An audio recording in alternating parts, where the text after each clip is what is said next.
بليز فيديو عندك سو غار فيديو شهر لمد اسي شهر غريسي او غار مدخده hadii ana dhalinyarada Soomaaliyeed ee ku shaqeysata bajaajka magaalada Muqdisho dhaxdeeda waxa ka dhaxnaa dad agoome oo rajo ah oo qurbo joog amal ku ah maxaa yeelay askarta Soomaaliyeed anaga wax walba u qabanayna oo hadana maalin walba xinool dabtaayin dil iyo jardil iyo xabad maxaa yeelay askarta de magaalada meesha ay rabaan ka wadaan anaga si walaaltinimo ku geena waxna ma weydiisan waana ma noo bari ilaa hadii noo bariisan hal wiil oo bajaaj leh waxa geena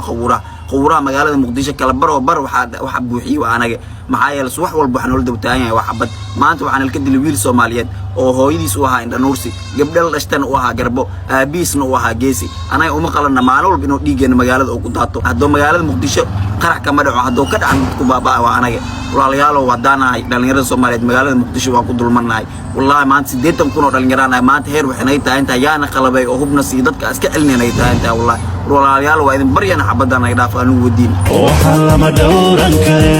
nawaaqa mawqacay uma qula diidiyo kacay oo xidii lagu kacay damirku intaan